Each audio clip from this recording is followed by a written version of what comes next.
नमस्कार।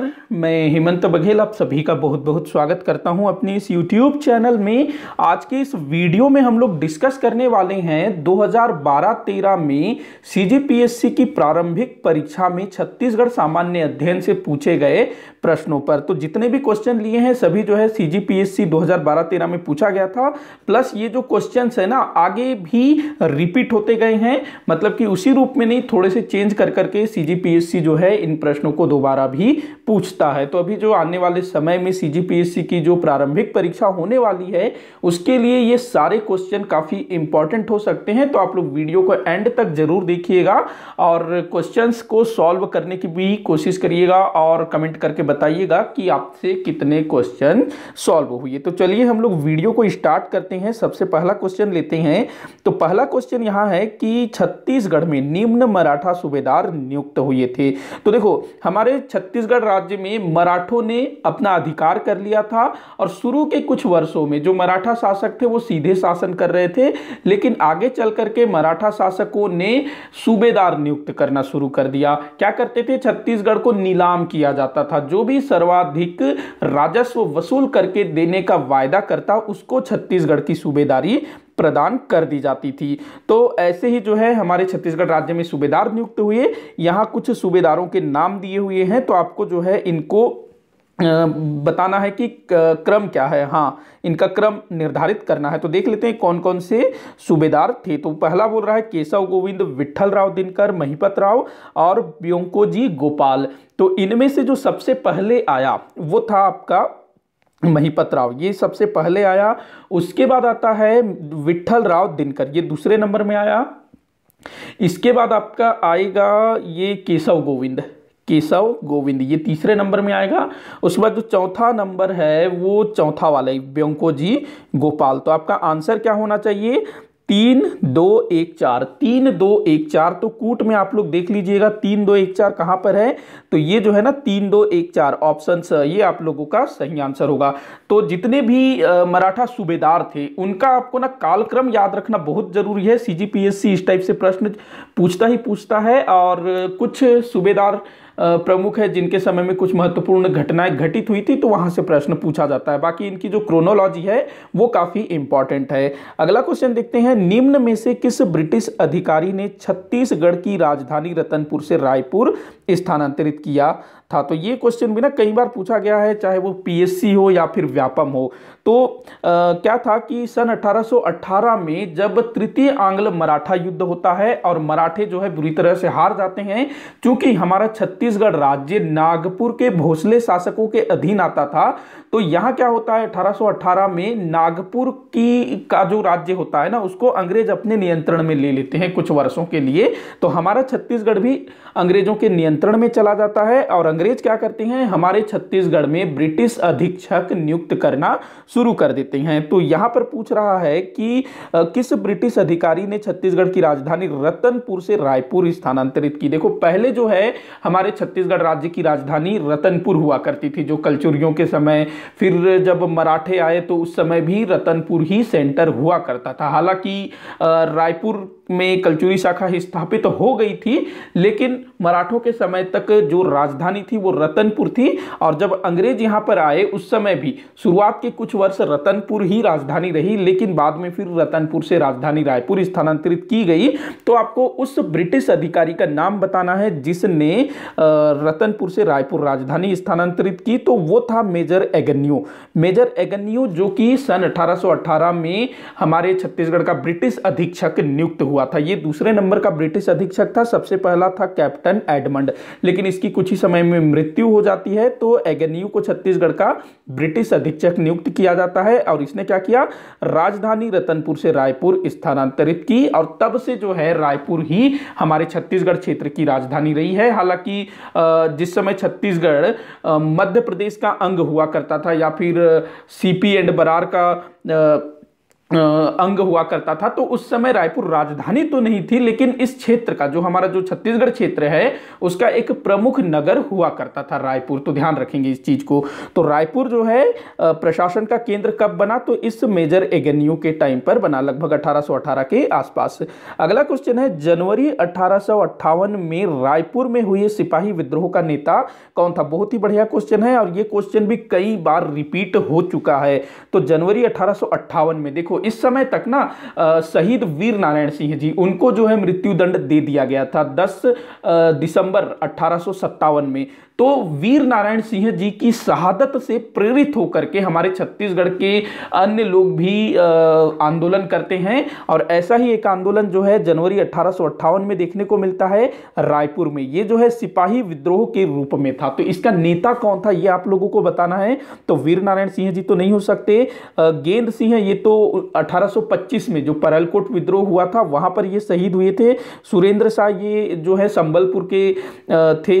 उसके बाद ये जो हनुमान सिंह है ना, यही इस जनवरी 1858 के रायपुर के सिपाही विद्रोह के नेता थे। देखो हनुमान सिंह ने क्या किया, अपने एक ब्रिटिश अधिकारी जिसका नाम था सिडवेल, इसकी हत्या कर दी। बहुत बार पूछा गया है कि हनुमान सिंह जी ने किसकी हत्या की थी, तो सिडवेल की हत्या कर दी थी। और इसके बाद जो है ये पूरे कैंप में, जो इनका सैनिक कैंप था ना, तो वहां पर घूम घूम करके सैनिकों को एकदम मतलब उनको मतलब प्रेरित करते हैं कि तुम जो है अंग्रेजों की गुलामी कर रहे हो, इस टाइप से। और बहुत सारे सैनिक जो हैं हनुमान सिंह जी के साथ हो जाते हैं, और बाद में फिर जो ब्रिटिश सेना है इनको फिर पकड़ लेती है। लेकिन जो हनुमान सिंह है ना, वो इनके हाथ नहीं लगते हैं, अंग्रेजों के हाथ। लेकिन हनुमान सिंह जी के 17 साथी वो पकड़ लिए जाते हैं, जिनको बाद में मृत्यु दंड दे दिया जाता है। तो ये 17 साथी भी आप लोग ध्यान रखेंगे, पूछा गया है। आगे बढ़ते हैं अगले क्वेश्चन की तरफ। तो अगला क्वेश्चन है, असहयोग आंदोलन में दुर्ग से इन वकीलों ने वकालत का परित्याग किया था। बहुत इंपॉर्टेंट क्वेश्चन है, पूछा गया है बार बार। तो देखो 3 नेता थे जो कि दुर्ग से वकालत का त्याग करते। देखो असहयोग आंदोलन ये कब हुआ था, थोड़ा सा हम लोग इस पर डिस्कस कर लेते हैं। तो सन 1920 में महात्मा गांधी जी के आह्वान पर पूरे देश ने ब्रिटिश हुकूमत के खिलाफ असहयोग की नीति अपनाई। देखो असहयोग आंदोलन क्या था, मतलब कि जो ब्रिटिश सरकार है उसको किसी प्रकार का सहयोग नहीं करना है। जो भी अंग्रेजों से जुड़ी हुई चीजें हैं, चाहे वो स्कूल हो, चाहे वो कॉलेज हो, चाहे वो अस्पताल हो, चाहे वो अदालत हो, मतलब कोई भी संस्था जो कि अंग्रेजों द्वारा स्थापित हुई है, उनका त्याग करना है। यहां तक कि जो टैक्स लगाया जा रहा है वो टैक्स भी नहीं देना है, विदेशी वस्त्रों का बहिष्कार करना है। तो यही क्या था, असहयोग आंदोलन। तो हमारे छत्तीसगढ़ में भी असहयोग आंदोलन का काफी प्रभाव देखने को मिलता है, और बहुत सारे वकीलों ने रायपुर से, बिलासपुर से, दुर्ग से वकालत का त्याग किया, सरकारी अदालतों में जाना उन्होंने छोड़ दिया। तो यहां प्रश्न पूछ रहा है कि दुर्ग से किन वकीलों ने वकालत का परित्याग किया था। तो देखिए किन्होंने दुर्ग से वकालत का त्याग किया था, तो देखते हैं। सबसे पहला नाम यहां पर आएगा आपका घनश्याम सिंह गुप्त जी। एक मिनट, हाँ, घनश्याम सिंह गुप्त जी, प्यारेलाल सिंह जी और रत्नाकर झा, इन तीनों ने एक मिनट, सॉरी ये हाँ, इन्हीं तीनों ने अपना, एक मिनट मैं कुछ तो मिस्टेक कर रहा हूँ, एक मिनट सॉरी,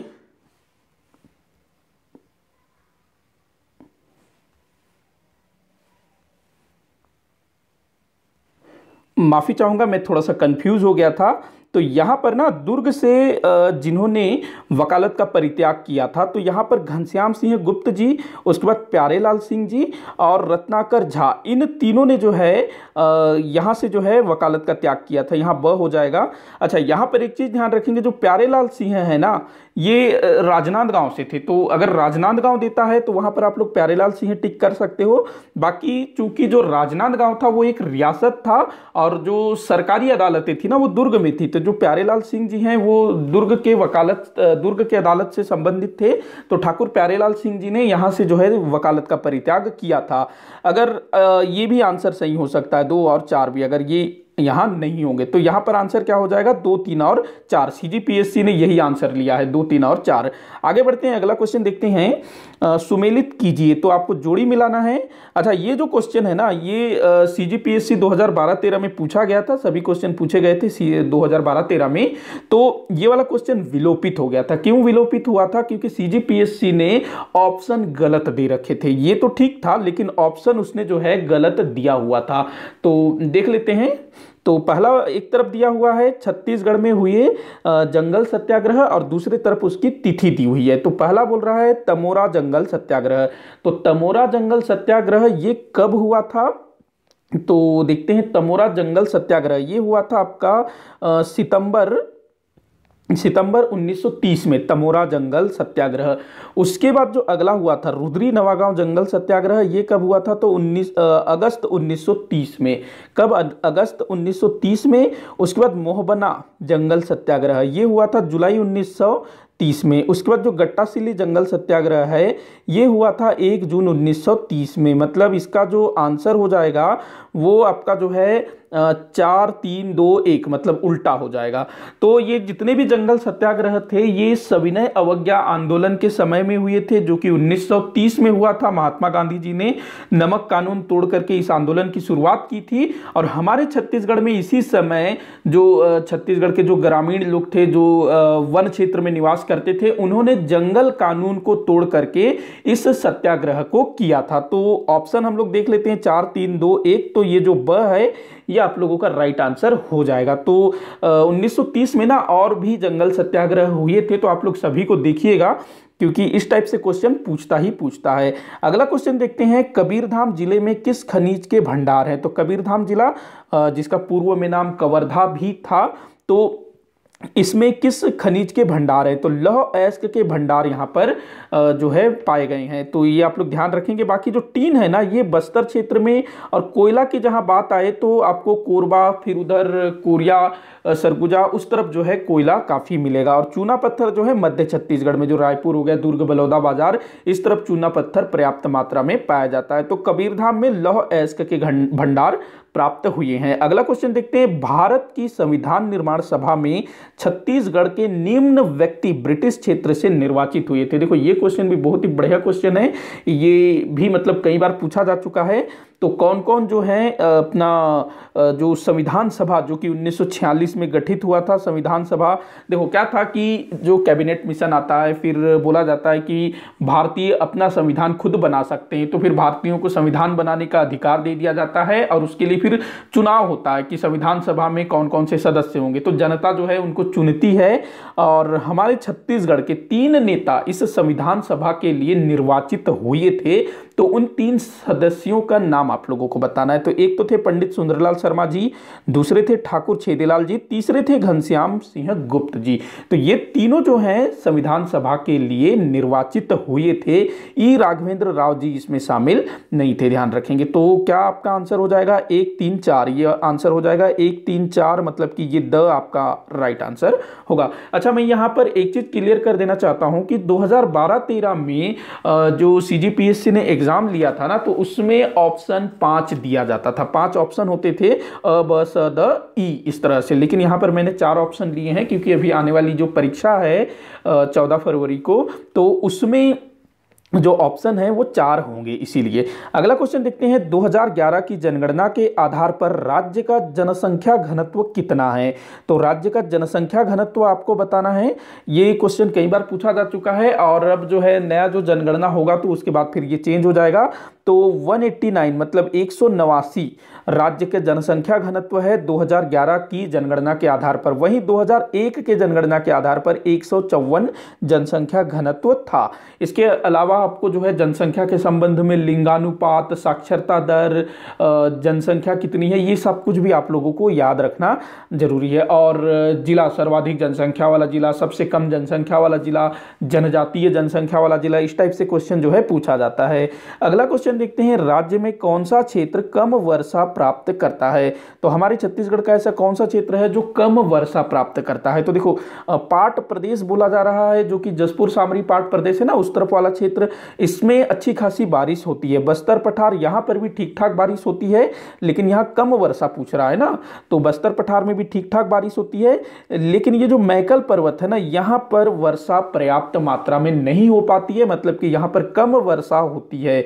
देखो, ये जो मैकल पर्वत श्रेणी है, ये जो सतपुड़ा पर्वत श्रृंखला है, जिसका विस्तार सर्वाधिक मध्य प्रदेश में है, तो उसका जो पूर्वी भाग है ये मैकल पर्वत श्रेणी के रूप में हमारे छत्तीसगढ़ में है। और भूगोल में ऐसा है कि जो पर्वत श्रृंखला है उसका जो पूर्वी भाग होगा वहां पर कम वर्षा होता है, तो मैकल पर्वत श्रेणी में कम वर्षा होता है। अगला क्वेश्चन देखते हैं, राज्य के किस स्थान पर संगीत विश्वविद्यालय स्थापित है? देखो, ये जो क्वेश्चन है ना, मैंने अभी तक लगभग 4-5 वीडियो CGPSC के जो पुराने प्रश्न पत्र थे उनमें से बना के अपलोड किया हुआ है।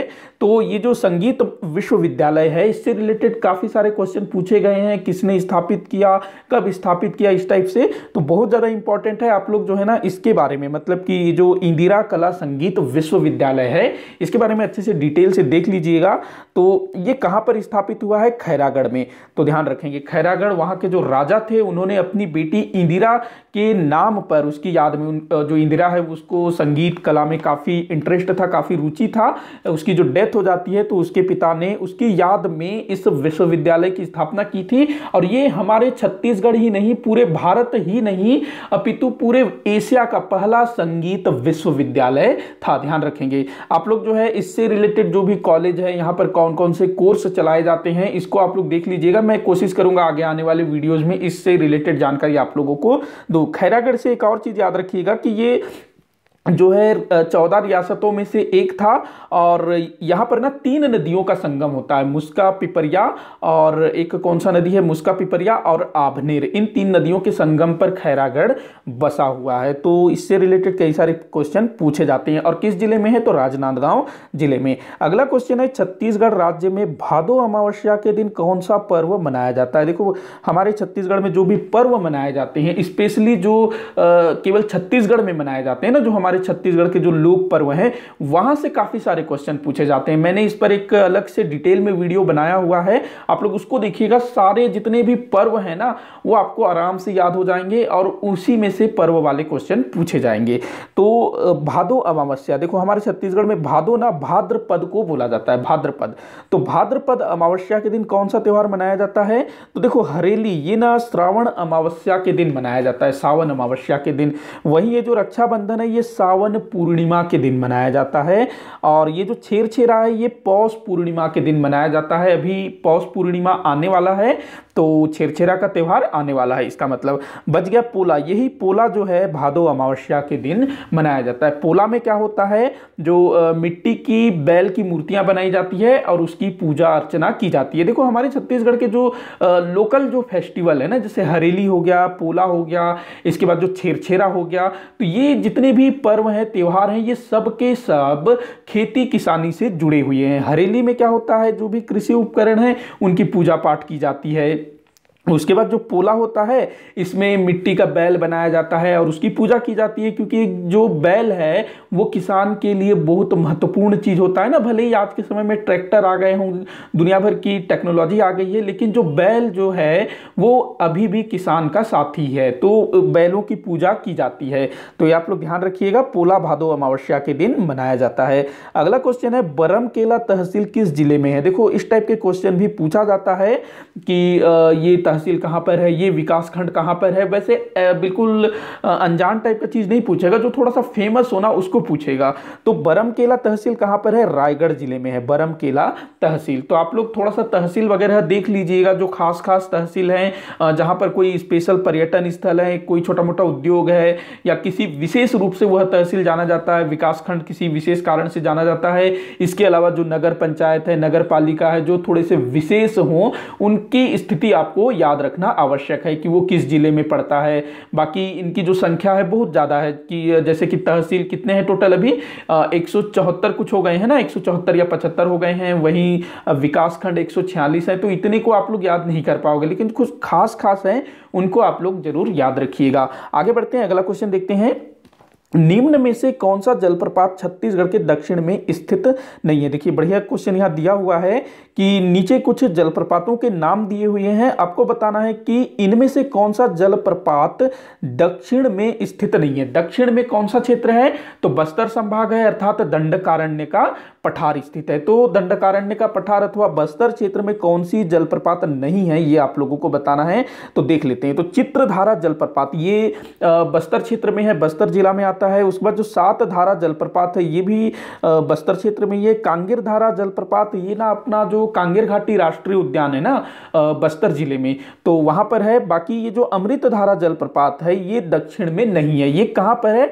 हसदो नदी में है अमृत धारा जलप्रपात, और ये उत्तरी क्षेत्र में है। तो आपका आंसर जो है यही हो जाएगा, मतलब कि ये ऑप्शन द 4 ये जो है आपका राइट आंसर हो जाएगा। बस्तर क्षेत्र में और भी बहुत सारे जलप्रपात हैं, जिनमें सबसे फेमस दो हैं। एक तो आपका चित्रकूट जो कि इंद्रावती नदी में स्थित है बस्तर जिले में। उसके बाद दूसरा तीरथगढ़ जलप्रपात जो कि कांगेर घाटी राष्ट्रीय उद्यान में इसी कांगेर धारा जलप्रपात के आसपास मुनगा बहार नदी में स्थित है तीरथगढ़ जलप्रपात। इसके अलावा छोटे छोटे और कई सारे जलप्रपात हैं, जैसे कि मेंद्री घूमर हो गया और कई सारे। इसके अलावा अगर हम बात करें उत्तरी छत्तीसगढ़ में, तो यहां भी कई सारे जलप्रपात हैं। तो आप लोग ना थोड़ा सा ऐसे ही पढ़िएगा, उत्तरी छत्तीसगढ़ वालों को अलग से पढ़िएगा, दक्षिण वाले को अलग से पढ़िएगा। हमारे छत्तीसगढ़ में जितने भी जलप्रपात है ना वो अधिकतर उत्तर और दक्षिण में ही देखने को मिलेंगे, क्योंकि इन्हीं दोनों क्षेत्रों में पर्वत पहाड़ ज्यादा हैं, इस कारण से जलप्रपात बनते हैं। तो आप लोग थोड़ा सा इनको जो है डिवाइड करके पढ़िएगा, इस टाइप से क्वेश्चन पूछे जाने की संभावना बनती है। अगला क्वेश्चन देखते हैं। हिंदी काव्य में छायावाद के प्रवर्तक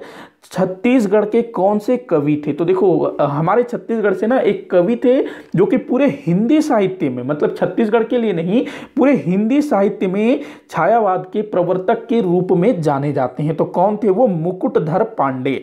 देखो मुकुटधर पांडे, तो इनको ही जो है छायावाद का जनक माना जाता है। इनके दो भाई और थे, लोचन प्रसाद पांडे और बंशीधर पांडे। ये दोनों भी ना साहित्यकार थे, अलग अलग क्षेत्र में काम करते थे। वहीं गजानन माधव मुक्तिबोध ये भी जो है हमारे छत्तीसगढ़ से संबंधित साहित्यकार हैं। अच्छा, ये जो गजानन माधव मुक्तिबोध है ना, इनसे रिलेटेड एक क्वेश्चन पूछा जाता है कि किनको मुक्तिबोध कहा जाता है। तो मुक्तिबोध इनको जो है एक तरह से उपाधि दी गई है, ये हम लोग कह सकते हैं। अच्छा, ये जो पांडे बंधु है ना, जो तीन भाई हैं, इनकी जन्म स्थली बालपुर है। बालपुर कहाँ पर है? जांजगीर चांपा में। अगला क्वेश्चन देखते हैं। इंद्रावती की सहायक नदियां हैं। तो इंद्रावती नदी की सहायक नदियां कौन कौन सी हैं ये आपको बताना है। तो देखते हैं, कोटरी है, कोलाब भी है। कोलाब ना सबरी नदी को बोला जाता है, जो दक्षिण में बहती है एकदम, आपका जो बस्तर कोंटा होती हुई बहती है ना, कोंटा इसी के तट पर है। और ये गोदावरी नदी की सहायक नदी है। अच्छा, तो ये आपका गलत हो जाएगा। जो कोलाब है ना सबरी, ये इंद्रावती की सहायक नदी है नहीं है, ये गोदावरी की सहायक नदी है। बाकी जो कोटरी ये इंद्रावती की सहायक नदी है, गुडरा भी है, शंखिनी भी है। मतलब ये वाला ऑप्शन आपका गलत हो जाएगा, क्योंकि ये जो है गोदावरी की सहायक नदी है। उसके बाद बोल रहा है कोलाब, तो ये कोलाब फिर से गोदावरी की सहायक नदी है। बाकी ये तीनों इंद्रावती की सहायक नदी हैं। तीसरा देख लेते हैं, कोटरी ये तो है इंद्रावती की सहायक नदी, गुडरा भी है, नारंगी भी है, बोर्डिंग भी है। तो यही आपका राइट आंसर हो जाएगा। देखो यहाँ पर जो है सबरी दिया हुआ है, तो ये तीन जो है आपका गलत हो जाएगा। तो ये जो है कोडरी, गुडरा, नारंगी, बोर्डिंग, इसके अलावा शंखिनी, इसके अलावा ये डंकिनी, ये सब जो है इंद्रावती की सहायक नदियां हैं। तो इस टाइप से क्वेश्चन भी पूछा जाता है, आप लोग ध्यान रखेंगे। इंद्रावती नदी का उद्गम कहां से हुआ है? तो ओडिशा में एक स्थान है मुंगेर पर्वत, वहां से इसका उद्गम हुआ है। वहीं ये जो कोलाब नदी ना, जिसको सबरी भी बोला जाता है, इसका उद्गम भी छत्तीसगढ़ के बाहर उड़ीसा से ही हुआ है। तो उड़ीसा के जयपुर क्षेत्र से इसका उद्गम हुआ है। देखो ऐसे भी क्वेश्चन पूछा जाता है कि किस नदी का उद्गम छत्तीसगढ़ के बाहर में है, मतलब किस नदी का उद्गम स्थल स्थल छत्तीसगढ़ राज्य में नहीं है। ऐसे टाइप से भी क्वेश्चन पूछा जाता है। सेम ऐसे ही क्वेश्चन ना भारत के संदर्भ में भी पूछा जाता है कि किन नदियों का उद्गम स्थल भारत में नहीं है। कई सारी जो नदियां हैं ना वो कहां से निकलती है, तिब्बत से निकलती है, जैसे कि सिंधु नदी हो गया, सतलज नदी हो गया, ब्रह्मपुत्र नदी हो गया। तो इस टाइप से क्वेश्चन बनते हैं, तो आप लोग ध्यान रखेंगे इस चीज को। आगे बढ़ते हैं, अगला क्वेश्चन देखते हैं। विनोद कुमार शुक्ल ने निम्नलिखित उपन्यास लिखे हैं। विनोद कुमार शुक्ल जी जो कि साहित्यकार हैं, इनके द्वारा कौन से उपन्यास लिखे गए हैं ये आपको बताना है, मतलब कि कौन से उपन्यास लिखे हैं देख लेते हैं। तो नौकर की कमीज, तो पहला बोल रहा है नौकर की कमीज इन्होंने लिखा है, नौकर की कमीज। उसके बाद काला जल इनकी रचना नहीं है। दीवार में एक खिड़की ये भी है इनकी रचना। खिलेगा तो देखेंगे ये भी इनकी रचना है। मतलब 1, 3, 4 ये आपका राइट आंसर हो जाएगा, मतलब ऑप्शन स आपका सही उत्तर होगा। मैंने ना छत्तीसगढ़ के साहित्यकारों के ऊपर एक डिटेल में वीडियो बनाया हुआ है। मैंने कोशिश की है कि जितने भी महत्वपूर्ण साहित्यकार हैं उनकी जो रचनाएं हैं उसको मैंने वहां शामिल किया हुआ है, तो आप लोग उसको जरूर देखिएगा। आपसे जो है इस टाइप के क्वेश्चन फिर कभी नहीं छूटेंगे, तो ऐसे क्वेश्चन पूछा ही जाता है। अगला क्वेश्चन देखते हैं। परेशान करना के लिए छत्तीसगढ़ी मुहावरा है। तो आप लोगों को थोड़ा बहुत छत्तीसगढ़ी का नॉलेज होना बहुत जरूरी है। मुझे भी पूरी तरह से छत्तीसगढ़ी नहीं आता है, बस काम चलाऊ आता है। तो परेशान करना मतलब किसी को तंग करना, तो इस शब्द के लिए छत्तीसगढ़ी में कौन सा मुहावरा है? जी जुड़ाना। देखो जी का मतलब क्या होगा, मतलब एक मन लगाना इस टाइप से, तो ये तो नहीं होगा। छाती छोड़ना, छाती छोड़ना नहीं, छाती छोलना ये होगा, हाँ यही होगा। परेशान करना, छाती छोलना, यही आपका आंसर होगा।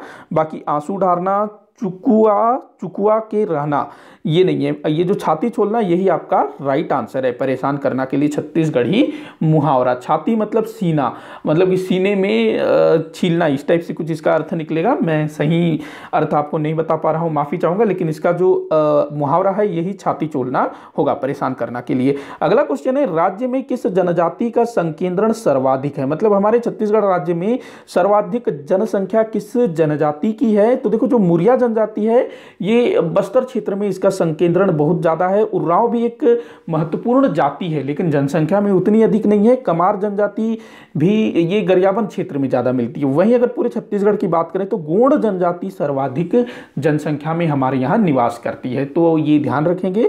जनजातियों से रिलेटेड बहुत सारा चीज पूछा जाता है, मैंने इन पर डिटेल में वीडियो बनाया हुआ है, आप लोग देखिएगा। अगला क्वेश्चन देखते हैं। कौन सी जनजाति उत्तरी छत्तीसगढ़ में निवास नहीं करती है? देखो जैसे मैंने पीछे एक क्वेश्चन दिया था ना जलप्रपात वाला कि कौन सा जलप्रपात दक्षिण में नहीं है, तो जनजातियों के संदर्भ में भी इस टाइप से क्वेश्चन पूछा जाता है कि कौन सी जनजाति का निवास उत्तरी छत्तीसगढ़ में नहीं है, या फिर किसी जिला का नाम भी पूछ लेगा कि सरगुजा में कौन सी जनजाति नहीं निवास करती है। तो आप लोगों को इस तरह से पढ़ना होगा, जिलेवार आपको देखना होगा कि कौन कौन सी जनजाति किस किस जिले में निवास करती है। और एक हमारा जो भौगोलिक विभाजन है, जैसे कि दंडकारण्य का पठार, मैकल पर्वत श्रृंखला, उसके बाद आपका बघेलखंड का पठार, दक्कन ट्रैप, तो इस टाइप से भी आप लोगों को देखना होगा कि दंडकारण्य के पठार में कौन सी जनजातियों का संकेंद्रण है, मैकल पर्वत श्रृंखला में कौन सी जनजातियों का संकेंद्रण है। तो इस टाइप से प्रश्न पूछा जाता है। तो देखते हैं कि उत्तरी छत्तीसगढ़ में निवास नहीं करने वाली जनजाति कौन सी है। तो देखो कोरवा, ये तो भाई उत्तरी छत्तीसगढ़ की महत्वपूर्ण जनजाति है। कोरकू भी एक महत्वपूर्ण जनजाति है। खैरवार भी महत्वपूर्ण जनजाति है। लेकिन जो परजा जनजाति है ना, ये बस्तर क्षेत्र में इसका संकेंद्रण देखने को मिलता है, परजा जनजाति का ध्यान रखेंगे। अच्छा, ये जो खैरवार है ना, ये खैर नामक वृक्ष से कत्था निकालने का काम करती है। मैंने शायद पिछले वाले वीडियो में एक क्वेश्चन लिया था कि कत्था उद्योग हमारे छत्तीसगढ़ में किस जिले में स्थापित है, जो कि सरगुजा के अंबिकापुर में स्थित है। तो खैरवार जनजाति ना खैर वृक्ष से कत्था निकालने का काम करती है। वहीं जो कोरकू है ये मिट्टी खोदने का काम करती है, इनका मतलब पारंपरिक कार्य है, ध्यान रखेंगे। वहीं जो कोरवा जनजाति है वो एक विशेष पिछड़ी जनजाति के अंतर्गत आती है। हमारे छत्तीसगढ़ के 5 जनजातियों को राष्ट्रपति द्वारा विशेष पिछड़ी जनजाति में शामिल किया गया है, जिसमें से एक कोरवा भी है। कोरवा 2 भागों में बटा हुआ है, पहाड़ी कोरवा और दिहाड़ी कोरवा। और कोरवा के अलावा अन्य विशेष पिछड़ी जनजातियां हैं, बैगा है, बिरहोर है, कमार है और अबुझमाड़िया है। इसके अलावा हमारे छत्तीसगढ़ राज्य सरकार द्वारा भी 2 जनजातियों को विशेष पिछड़ी जनजाति का दर्जा दिया गया है,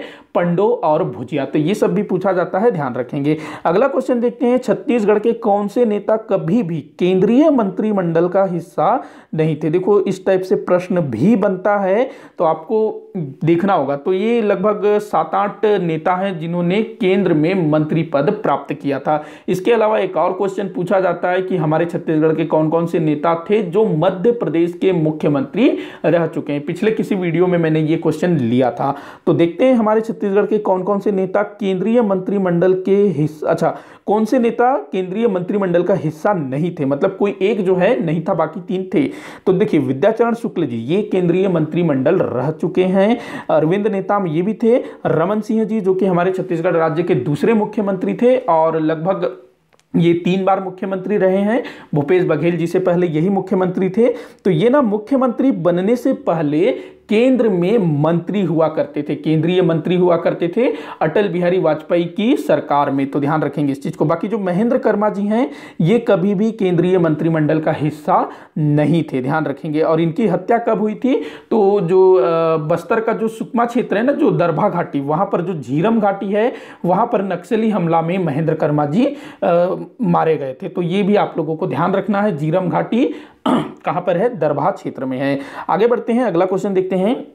छत्तीसगढ़ के प्रसिद्ध सितार वादक, तो छत्तीसगढ़ के प्रसिद्ध सितार वादक की आपको पहचान करनी है। महाराजा चक्रधर सिंह। देखो ये तो महाराजा थे, लेकिन महाराजा होने के साथ साथ ये ना कथक नृत्य में पारंगत थे। अगर कभी पूछा जाए कथक नृत्य के लिए तो आप इनका नाम ले सकते हैं अगर ऑप्शन में होता है तो। और ये भी पूछा गया है कि महाराजा चक्रधर सिंह ने किस नृत्य को संरक्षण दिया, प्रोत्साहन दिया, तो वही कथक नृत्य को। और जो रायगढ़ है ना वो कथक घराने के रूप में जाना जाता है। उसके बाद अगला ऑप्शन है अरुण कुमार सेन, अनीता सेन ये नहीं है। सुलक्षणा पंडित, विजेता पंडित ये भी नहीं है। ये जो है ना द विमलेंदु मुखर्जी और बुधादित्य मुखर्जी ये दोनों सितार वादक हैं। तो हमारे छत्तीसगढ़ में जो भी सितार वादक हैं, जो भी तबला बजाने वाले हैं और जो कथक नृत्य वाले हैं, इस तरह से जो भी संगीतकार है ना वो कुछ ही हैं, गिने चुने हैं, बहुत ज्यादा नहीं है। तो आप लोग आराम से इसको याद कर सकते हो। तो पूछा जाता है, देख लीजिएगा इसको। अगला क्वेश्चन है छत्तीसगढ़ में निम्नलिखित में से लगभग कितने प्रतिशत क्षेत्र में साल वन है? तो ये भी 2012-13 का क्वेश्चन है। तो देखते हैं हमारे छत्तीसगढ़ के कितने प्रतिशत क्षेत्र में साल वन है। तो हमारे छत्तीसगढ़ में ना साल वन सर्वाधिक पाए जाते हैं, ये लगभग 40%। अगर हम लोग सीधा देखें तो 40.56% क्षेत्र में साल वन का विस्तार है। मतलब पूरे छत्तीसगढ़ में नहीं, हमारे पूरे छत्तीसगढ़ में जितने भी वन है, कितने प्रतिशत क्षेत्र में वन है? लगभग 43% क्षेत्र में वन है ना। तो उस 43% क्षेत्र में 40.56% केवल और केवल साल वनों का विस्तार है, ध्यान रखेंगे। उसके बाद अगर मिश्रित वन की बात करें तो वो लगभग 43 या 44% है मिश्रित वन। अगर ऐसे पूछे ना कभी भी कि हमारे छत्तीसगढ़ में सर्वाधिक विस्तृत वन कौन सा है, ऑप्शन में दिया हो साल, सागौन और साथ में मिश्रित, तो वहां आप लोगों को मिश्रित लगाना है। अगर मिश्रित नहीं होगा तो वहां आप लोग साल वन लगाएंगे। साल वन लगभग 40% और जो मिश्रित वन है वो 43 या 44% क्षेत्र में विस्तृत है, मतलब कि साल वन से अधिक। अगला क्वेश्चन देखते हैं, छत्तीसगढ़ में कितने प्रतिशत वन क्षेत्र में सागौन वन है? तो सागौन भी हमारे छत्तीसगढ़ का एक महत्वपूर्ण वन है और ये ना 9% क्षेत्र में फैला हुआ है, 9.42। अगर एग्जैक्ट देखें तो 9.42%। मतलब कि जितना भी वन है हमारे छत्तीसगढ़ में लगभग 43% के आसपास, तो उसमें से 9.42% सागौन वृक्ष है, लगभग 43% मिश्रित वन है और 40% साल वन है। इसके अलावा जो बाकी बचा वो फिर छोटे मोटे दूसरे वन आते हैं। अगला क्वेश्चन देखते हैं, कौन सी जोड़ी सुमेलित नहीं है? तो देखो सुमेलित नहीं है, जोड़ी उड़ी वाले क्वेश्चन बहुत पूछा जाता है, देख लेते हैं। तो देखो पहला मतलब एक तरफ जो है ना साहित्यकार का नाम दिया हुआ है, दूसरी तरफ उसकी रचना दी हुई है। तो देखते हैं, शिवशंकर शुक्ल मोगरा बिल्कुल सही है, इन्होंने ही लिखा है। लखनलाल गुप्त चंदा अमृत बरसाई, चंदा अमृत बरसाई ये भी सही है। उसके बाद केयूर भूषण जी की रचना फुटहा करम है। हृदय सिंह चौहान भोजली ये गलत है, इनकी रचना नहीं है भोजली। तो ये आप लोग ध्यान रखिएगा, साहित्य से रिलेटेड काफी सारे क्वेश्चन पूछे जाते हैं। अगला क्वेश्चन है, बांस की कौन सी प्रजाति राज्य में सर्वाधिक पाई जाती है? तो हमारे छत्तीसगढ़ में बांस भी बहुत बड़ी संख्या में पाई जाती है। तो कौन सी प्रजाति हमारे छत्तीसगढ़ में सबसे ज़्यादा पाई जाती है? तो देखो, ये जो कटंग है, लाठी है, ये सब बांस के प्रकार हैं। तो ये जो लाठी बांस है ना, ये हमारे छत्तीसगढ़ में सर्वाधिक पाई जाती है। और जो बांस है ना, एक प्रकार का घास होता है, ये भी पूछा जा सकता है, साइंस का क्वेश्चन हो सकता है। तो घास एक प्रकार का बांस, मतलब बांस जो है एक प्रकार का घास होता है। अगला क्वेश्चन है, राज्य के किस जिले में रेशम उद्योग नहीं है? तो रेशम उद्योग किस जिले में नहीं है, ये आप लोगों को बताना है। तो देखो, जो बस्तर है यहाँ पर रेशम उद्योग है, रायगढ़ में भी है, बिलासपुर में भी है, लेकिन कबीरधाम में रेशम उद्योग नहीं है। तो आपका आंसर जो है द हो जाएगा। अगला क्वेश्चन देखते हैं, राज्य के किस जिले में टीन की खदानें हैं? तो हमारे छत्तीसगढ़ राज्य के किस जिले में टीन की खदानें हैं? तो देखो, टीन के उत्पादन में ना हमारा छत्तीसगढ़ अग्रणी है। तो ये दंतेवाड़ा जिले में टीन का उत्पादन होता है, टीन की खदानें हैं। अगला क्वेश्चन देखते हैं, राज्य में कितनी जनजातियां निवास करती है? तो हमारे छत्तीसगढ़ में जनजातियों के कितने प्रकार हैं? तो देखो, टोटल ना 42 प्रकार की जनजातियां हमारे छत्तीसगढ़ में निवासरत हैं। और ये जो 42 जनजातियां हैं, ये 161 उपजातियों में बटे हुए हैं। मैंने पीछे एक क्वेश्चन नहीं, शायद वो क्वेश्चन आगे लिया है कि आगे मैं बताऊंगा।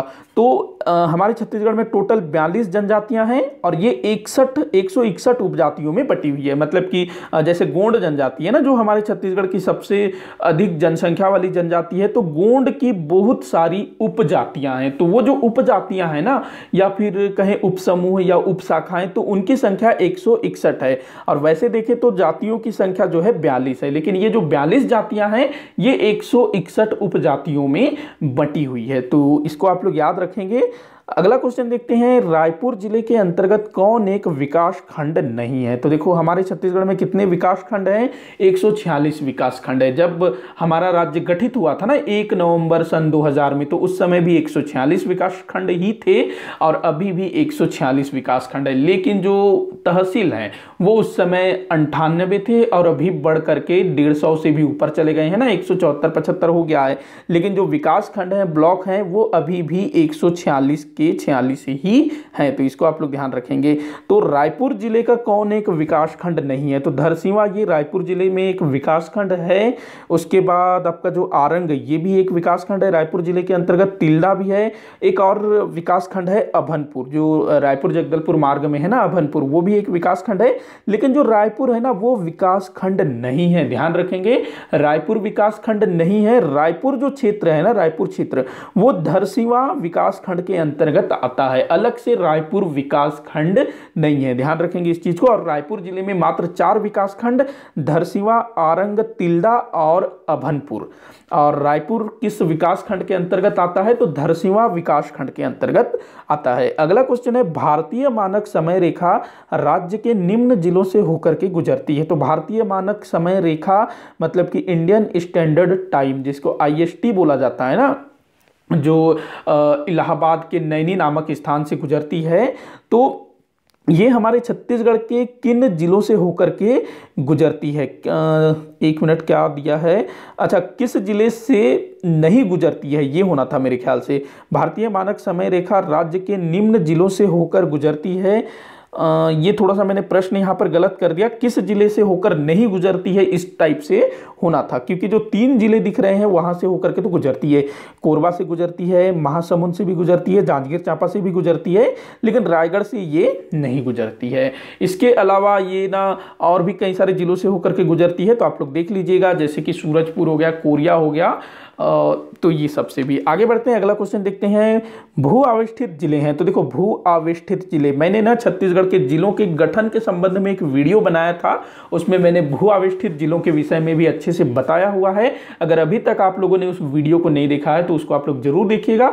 छत्तीसगढ़ के जिलों के गठन का इतिहास आप लोगों को एक ही वीडियो में अच्छे से याद हो जाएगा, तो उसको जरूर देखिएगा। तो देख लेते हैं, भू आविष्ठित जिले हैं तो कौन कौन से भू आविष्ठित जिले हैं। देखो, भू आविष्ठित जिले क्या होता है? ऐसे जिले जो कि किसी दूसरे राज्य की सीमा को स्पर्श न करते हों। ऐसे ही ना भू आविष्ठित राज्य भी होते हैं। हमारे भारत में कुछ राज्य ऐसे हैं जो कि किसी दूसरे देश की सीमा या फिर अंतरराष्ट्रीय सीमा को स्पर्श नहीं करते हैं। आप लोग कमेंट करके बताइएगा कि भारत के ऐसे कौन कौन से राज्य हैं जो कि भू आविष्ठित राज्य हैं। हमारे क्वेश्चन पर वापस लौटते हैं तो हम लोग देख लेते हैं भू आविष्ठित जिले कौन कौन से हैं। तो देखो, रायपुर भू आविष्ठित जिला है, दुर्ग भी भू आविष्ठित जिला है, बालोद भी भू आविष्ठित जिला है, लेकिन रायगढ़ नहीं है। तो ये वाला ऑप्शन आपका गलत हो जाएगा। अगला देखते हैं, सरगुजा है, जांजगीर चांपा है, लेकिन धमतरी नहीं है। अगला देखते हैं, कोरबा है भू आविष्ठित प्रदेश, लेकिन बस्तर नहीं है। दंतेवाड़ा है, दुर्ग है, तो ये भी आपका गलत हो जाएगा, यहीं सही होना चाहिए। बिलासपुर ये आपका है भू आविष्ठित प्रदेश, कोरबा भी है, दुर्ग भी है, रायपुर भी है, तो आपका ऑप्शन क्या हो जाएगा, 10 सही हो जाएगा। देखो, बिलासपुर ना कुछ समय पहले तक भू आविष्ठित प्रदेश नहीं था, ये मध्य प्रदेश की सीमा को स्पर्श करता था, लेकिन अभी कुछ समय पहले ही फरवरी 2020 में बिलासपुर जिले के कुछ हिस्से को अलग करके एक नया जिला बनाया गया है। छत्तीसगढ़ में 28वां जिले की स्थापना हुई है गौरेला पेंड्रा मरवाही के रूप में। तो अब जो है बिलासपुर जिला किसी भी दूसरे राज्य की सीमा को स्पर्श नहीं करता है, चारों तरफ ये जो है छत्तीसगढ़ के दूसरे जिलों से घिरा हुआ है। इस प्रकार बिलासपुर जो है एक भू आविष्ठित जिला बन गया है। पहले हमारे यहाँ 9 भू आविष्ठित जिले थे, अब बिलासपुर के साथ इनकी संख्या 10 हो गई है। तो अगर पूछा जाए भू आविष्ठित जिलों की संख्या तो कितनी है, 10 है, ध्यान रखिएगा। अगला क्वेश्चन है, राज्य का नवगठित जिला गौरेला पेंड्रा मरवाही कब अस्तित्व में आया। देखो, ये जो क्वेश्चन है और अभी जो पिछला वाला क्वेश्चन है ये 2012-13 में नहीं पूछा गया था। उस समय के करंट अफेयर के हिसाब से दूसरे क्वेश्चन पूछे गए थे, तो मैंने उनके स्थान पर आज के करंट अफेयर वाले क्वेश्चन डाल दिए हैं ताकि जो आप लोगों को समझ में आए। जो करंट के क्वेश्चन से भी हम लोग देखें तो देखते हैं गौरेला पेंड्रा मरवाही कब अस्तित्व में आया, ये आपको बताना है। तो देखो, जो गौरेला पेंड्रा मरवाही है ये 10 फरवरी 2020 को अस्तित्व में आया। कब? 10 फरवरी 2020 में। देखो, गौरेला पेंड्रा मरवाही के संदर्भ में ना आप लोग जितनी जानकारी इकट्ठी कर ले उतना अच्छा होगा, तो क्योंकि इससे क्वेश्चन पूछा ही जाएगा। मैं कोशिश करूंगा आने वाले समय में इससे रिलेटेड और भी क्वेश्चंस शामिल करूं। तो 10 फरवरी 2020 को ये जो गौरेला पेंड्रा मरवाही है ये 28वां जिला के रूप में अस्तित्व में आया। वहीं 15 अगस्त 2019 को हमारे छत्तीसगढ़ राज्य के वर्तमान मुख्यमंत्री भूपेश बघेल जी ने गौरेला पेंड्रा मरवाही को जिला बनाने की घोषणा की थी 15 अगस्त 2019 को, और 20 सितंबर 2019 को राजस्व विभाग द्वारा अधिनियम भी जारी कर दिया गया था। तो ध्यान रखेंगे, राजस्व इसने जो है एक अधिनियम जारी कर दिया था। तो ये भी पूछा जा सकता है कि कब घोषणा हुई, तो 15 अगस्त 2019, और राजस्व विभाग इसने 20 सितंबर 2019। तो ये चीजें भी आप लोग ध्यान में रखिएगा। अगला क्वेश्चन देखते हैं, राज्य का नवगठित जिला गौरेला पेंड्रा मरवाही किसकी सीमा को स्पर्श नहीं करता है।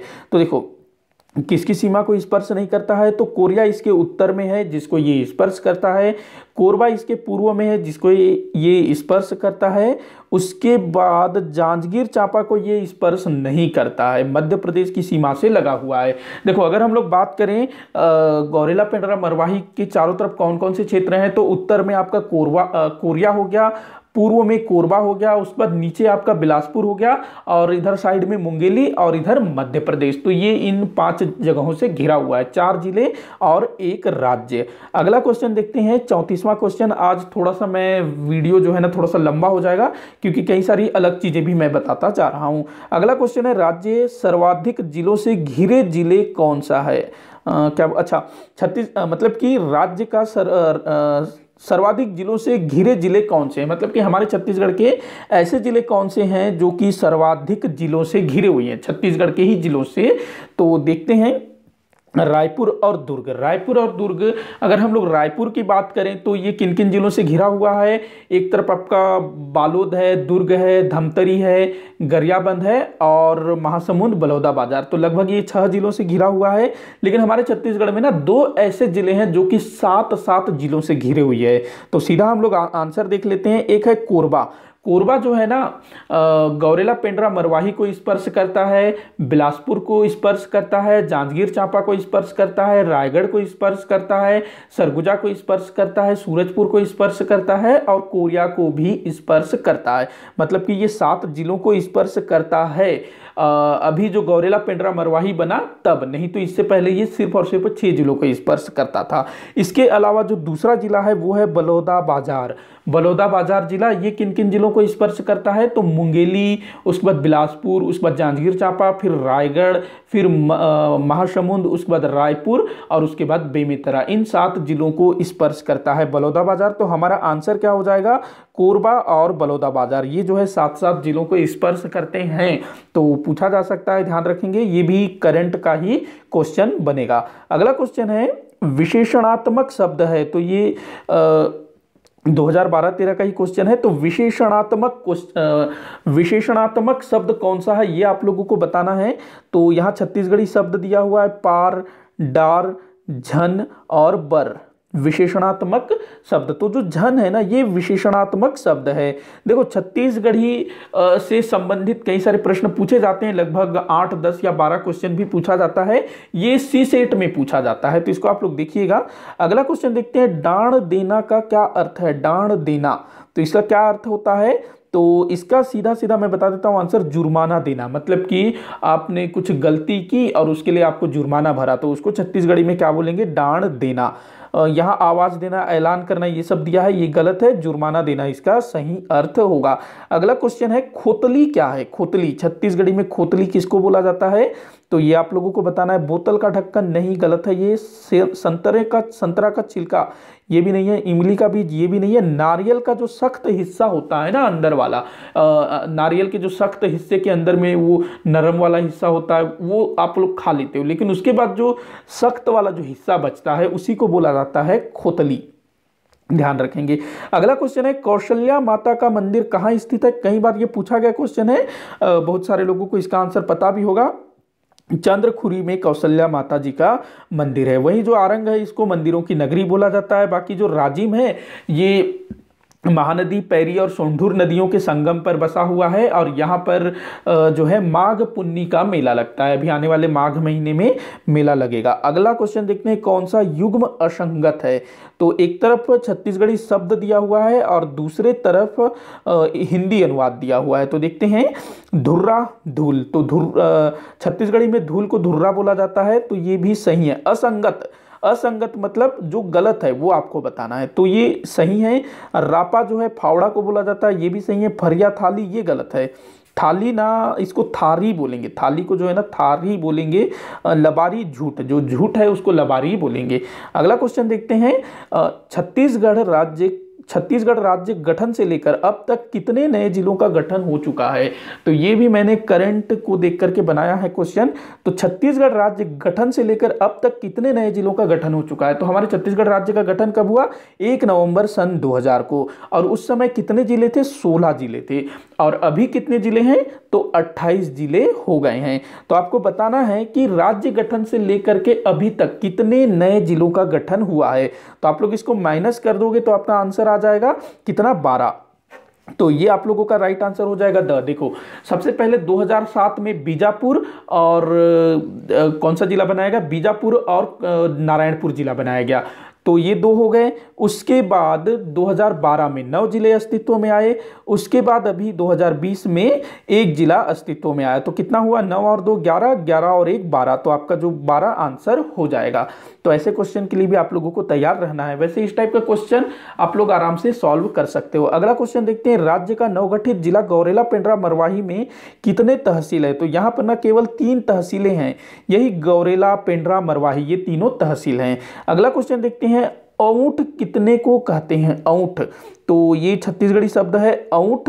तो ये कितने को बोला जाता है? सवा, सवा मतलब क्या होता है? 1 और आधा, सवा होता है ना, सॉरी 1 और आधा नहीं, 1 और मतलब कि 1.25, इसको बोलेंगे सवा। उसके बाद 1.5 मतलब 1 और आधा मतलब 150, 1.50। उसके बाद 2.5, ये जो है 2.5 को 2.5 बोलेंगे। उसके बाद 3.5, इसी को ना छत्तीसगढ़ी में औंठ बोला जाता है। 3.5 को 3 और आधा, ये क्या कहलाएगा?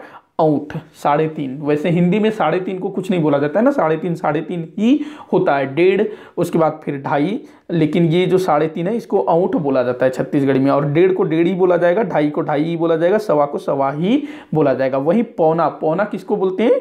0.75 को, 0.75। अगला क्वेश्चन देखते हैं, निम्न में बहुवचन रूप कौन सा है? तो बहुवचन रूप आप लोगों को पहचानना है, छत्तीसगढ़ी शब्द दिया हुआ है तेहा। तेहा मतलब क्या होता है? तू या तुम या आप, ये तेहा है। तो ये बहुवचन है क्या? नहीं है, ये तो एक वचन हुआ। तोर, तोर मतलब होता है तुम्हारा, तो तुम्हारा ये तो एक वचन है। उसके बाद तोला, तोला मतलब ये भी मतलब तुम्हारा से ही, तुम्हारा या इस टाइप से ही बोला जाएगा, तो ये भी एक वचन है। तुमनहा, तुमनहा का मतलब होगा तुम लोग, आप लोग, मतलब कि बहुत सारे लोग, तो यही क्या होगा? बहुवचन। अगला क्वेश्चन देखते हैं, पनही का अर्थ क्या है? पनही, तो यहाँ ऑप्शन दिया हुआ है पहनने की क्रिया, मतलब कि कपड़े पहनने की क्रिया, चप्पल पहनने की क्रिया, कुछ भी हो सकता है। तो ये नहीं है, पानी भी नहीं है, जूता है। जूता को पनही बोला जाता है। आभूषण भी नहीं है। देखो आभूषण भी आप लोगों को याद रखना है, आभूषण बहुत सारे हैं, गले के आभूषण, पैर के आभूषण, हाथ के आभूषण, तो वो भी पूछे जाते हैं। लेकिन यहाँ पनही जो है जूता को कहा जाता है, जूता या चप्पल। अगला क्वेश्चन देखते हैं, पग रहित का क्या अर्थ है? पग रहित का अर्थ क्या है? तो पग रहित, इसका अर्थ क्या है? छत्तीसगढ़ी शब्द है पगरहित। तो वधु पक्ष का पुरोहित नहीं जी, इसको नहीं बोला जाता है। वर के पिता को पगरहित बोला जाता है, ध्यान रखेंगे। वर का जो पिता होता है ना, दूल्हा का जो पिता, वो पगरहित कहलाता है। अगला क्वेश्चन है, ऐसन बात काबर करथव का अर्थ क्या है? ये सभी क्वेश्चंस ना 2012-13 में जो सीसेट था उसमें पूछा गया था। तो ऐसन बात काबर करथव, इसका अर्थ क्या होता है ये आप लोगों को बताना है, हिंदी में बताना है। तो इसका अर्थ है ऐसी बात क्यों करते हैं, ऐसी बात क्यों करते हैं, ये इसका राइट आंसर है। ऐसन बात काबर करथव। देखो ऐसन इसका मतलब होगा ऐसी, बात का मतलब बात ही होगा, काबर मतलब क्यों, करथव मतलब करते हैं। तो ये इसका जो है राइट आंसर हो जाएगा। अगला क्वेश्चन है, रिक्त स्थान की पूर्ति निम्न में से किससे की जा सकती है? नीचे छत्तीसगढ़ी में एक मुहावरा या लोकोक्ति कह सकते हैं इसको, तो वो दिया हुआ है। तो यहाँ जो रिक्त स्थान है यहाँ पर आपको उसकी पूर्ति करनी है। खाली स्थान में क्या आएगा? तो देखते हैं इस लोकोक्ति को।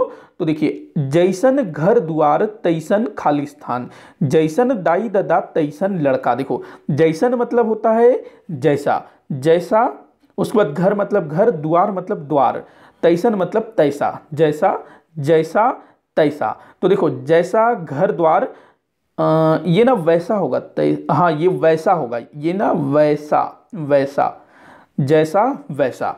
तो जैसा घर द्वार वैसा खाली स्थान, जैसा घर द्वार वैसा खाली स्थान। और यहाँ पर जो दाई दादा है इसका मतलब होता है माता पिता, दाई मतलब माता, दादा मतलब पिता, और लड़का मतलब लड़का यानी पुत्र, बेटा।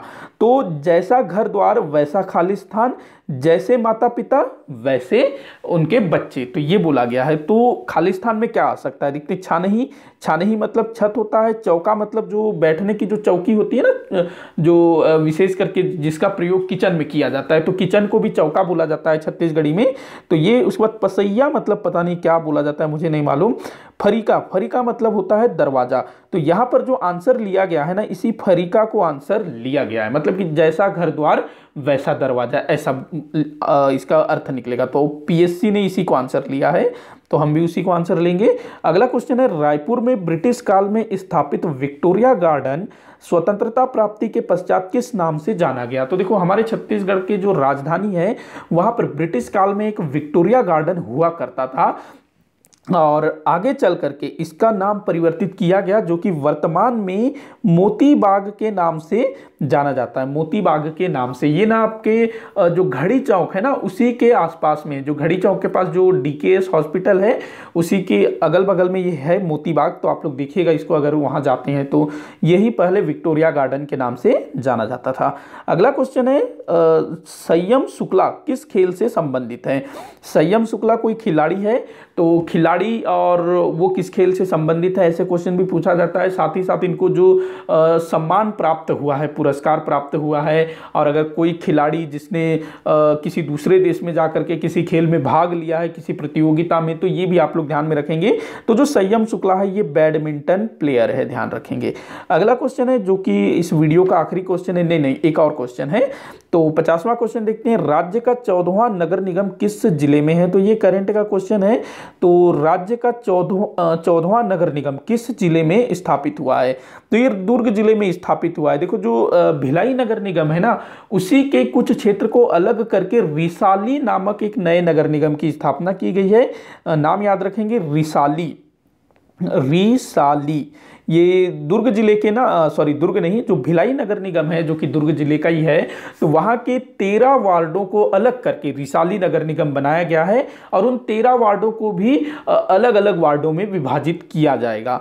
तो ये आप याद रखेंगे, रिसाली हमारे छत्तीसगढ़ राज्य का 14वां नगर निगम है, और ये कहां पर है, दुर्ग में। और इस प्रकार ना दुर्ग में टोटल 4 नगर निगम हो गए, एक तो खुद दुर्ग, दूसरा भिलाई, तीसरा चरोदा, और अब ये रिसाली। तो हमारे छत्तीसगढ़ में अगर कभी पूछा जाए सर्वाधिक नगर निगम किस जिले में है, तो वो आपके दुर्ग जिले में है। वहीं अगर बात करें रायपुर की, तो वहां पर 2 नगर निगम है, रायपुर और बीरगांव। इसके अलावा जो दूसरे जिलों में जो नगर निगम है वो एक ही नगर निगम है, जैसे कि कोरिया जिले में चिरमिरी नगर निगम, सरगुजा में अंबिकापुर नगर निगम, उसके बाद कोरबा में कोरबा, उसके बाद बिलासपुर, उसके बाद रायगढ़, उसके बाद राजनांदगांव, उसके बाद धमतरी, उसके बाद बस्तर में जगदलपुर। तो एक ही नगर निगम है। बाकी आपके दुर्ग में 4 और रायपुर में 2 नगर निगम है। तो आप लोग ध्यान में रखिएगा। अगला क्वेश्चन है, ये जो कि इस वीडियो का आखिरी क्वेश्चन है, तो ये भी जो है 2012-13 के पीएससी प्रारंभिक परीक्षा में पूछा गया था। तो देखते हैं, छत्तीसगढ़ के अनुसूचित जनजातियों की सूची निम्न में से किसमें है। तो छत्तीसगढ़ में जो अनुसूचित जनजातियां हैं ना, जो मैंने पीछे एक क्वेश्चन लिया था कि हमारे छत्तीसगढ़ में कितनी जनजातियां हैं, तो टोटल 42 जनजातियां हैं, जो कि 161 उपजातियों में विभक्त हैं। तो इनकी सूची कहां पर दी हुई है, ये आप लोगों को बताना है। पहला बोल रहा है भारत के संविधान में, तो नहीं, भारत के संविधान में तो ऐसा कोई चीज दिया नहीं गया है। तो ये कहां दिया हुआ है, तो मध्य प्रदेश पुनर्गठन अधिनियम 2000, इसमें इन जनजातियों की सूची दी हुई है। जो 42 जनजातियां हैं, 161 उपजातियां हैं, तो इनकी सूची हमको कहां मिलती है, मध्य प्रदेश पुनर्गठन अधिनियम 2000। और इसी अधिनियम के तहत हमारे छत्तीसगढ़ राज्य का विभाजन हुआ था। तो ये इस वीडियो का आखिरी क्वेश्चन है। तो इसी के साथ हमारा वीडियो जो है समाप्त होता है। आप लोग मुझे बताइएगा कि आप लोगों को वीडियो कैसा लगा। कहीं भी किसी भी क्वेश्चन में आप लोगों को डाउट हो तो आप लोग मुझे कमेंट कर सकते हो। आप लोग ना क्वेश्चन को लिखिए और उसके साथ मुझे बताइएगा कि आपको इसमें क्या डाउट है, ताकि मैं तुरंत उसको सॉल्व कर सकूं। नहीं तो क्या होगा, अगर आप लोग मुझे क्वेश्चन नंबर बताएंगे कि 32 नंबर क्वेश्चन में मुझे डाउट है, उसका आंसर ये हो सकता है, वो हो सकता है, तो मुझे ना ये क्वेश्चन देखना पड़ेगा, बुक खोलना पड़ेगा, जहां भी मैंने ये क्वेश्चन लिखा हुआ है उसको मुझे खोलना पड़ेगा, उसके बाद ही मैं सॉल्व करूंगा। अगर आप लोग मुझे क्वेश्चन लिख के देंगे कि 32 नंबर का फला फला क्वेश्चन, तो उसको मैं तुरंत ही सॉल्व कर दूंगा। तो आप लोग ऐसे क्वेश्चन लिख के मुझे बताइएगा जिसमें आपको डाउट हो। तो वीडियो यहीं पर समाप्त होता है। वीडियो को आप लोग ज्यादा से ज्यादा शेयर करिएगा ताकि अधिक से अधिक लोगों तक ये पहुंच सके। वीडियो को लाइक करिएगा, चैनल को सब्सक्राइब करिएगा। वीडियो को आखिर तक देखने के लिए बहुत बहुत धन्यवाद।